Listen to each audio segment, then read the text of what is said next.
There are 16 townhomes in this development. Most of the residents here are single professionals, read fat girls, although a few of us are married or, partnered, but in total, approximately 22 people live here.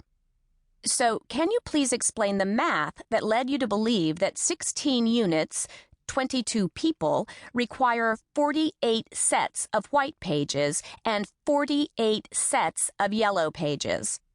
Although I understand the rationale of dropping off a few extra books, leaving 64 extra is not only patently ridiculous, but also incredibly wasteful. Should you care to salvage any of the phone books that have not yet been peed on by my dog, I suggest you do so quickly before something unfortunate happens to them, which may or may not involve a book of matches and a bonfire.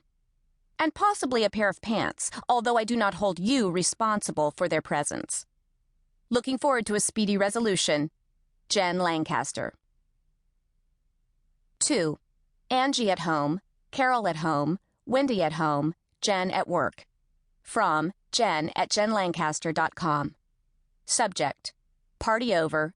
Oops, out of time. Howdy. I wasn't yet close to most of you guys during my fabulous old life, so you'll have to take my word for it when I say back in the .com era, Fletch and I were true social butterflies. Not a weekend went by that we didn't see friends. Our calendars were filled with dates for dinners, drinks, parties, mixers, gatherings, brunches, etc. We were Paris Hilton, minus the skank. Of course, now we're old, fat, and far less liquid, so those days are long gone. Which brings me to my present dilemma. A nice couple is coming over tonight. It's the first time we've had anyone here since we got our lives back, and I don't really remember how to entertain anymore. Sure, I can still handle the physical aspects of having guests. Thorough cleaning, fresh flowers on the mantel, cookie-scented candles, proper lighting, delicious snacks, etc. But the interaction aspect? Not so much. I'm afraid since I've used proper conversation skills so infrequently in the past couple of years, I've become socially retarded. I fear when our guests get here, I'll blurt something Peter Griffin-like from The Family Guy.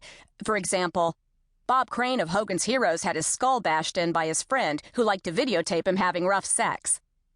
Then Fletch will play a Helmet album while demonstrating our awesome new vacuum. A cat will jump on the buffet and lick the cheese, Maisie will crap on the floor, and we'll call it a night. But I'm probably just being paranoid. Right? Jen. 2. Angie at home, Carol at home, Wendy at home, Jen at work. From jen@jenlancaster.com. Subject: Party over. Oops, out of time. Part 2. 10:03 p.m. Fletch whips out the Dyson. 10:05 p.m. Guests remember a previous engagement and leave.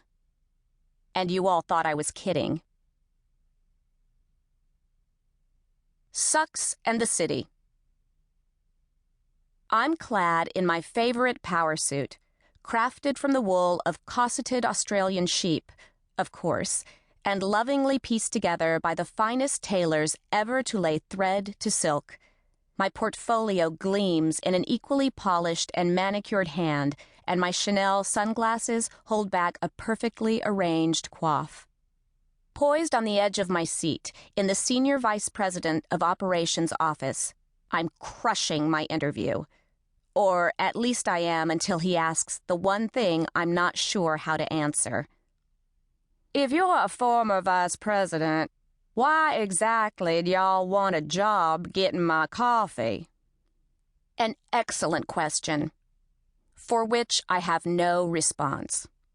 I take a deep breath and surreptitiously glance at my surroundings in order to buy a minute.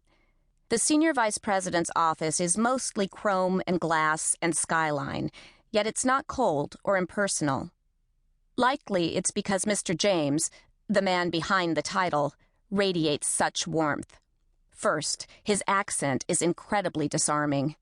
How do you not love anyone who says y'all without a trace of irony?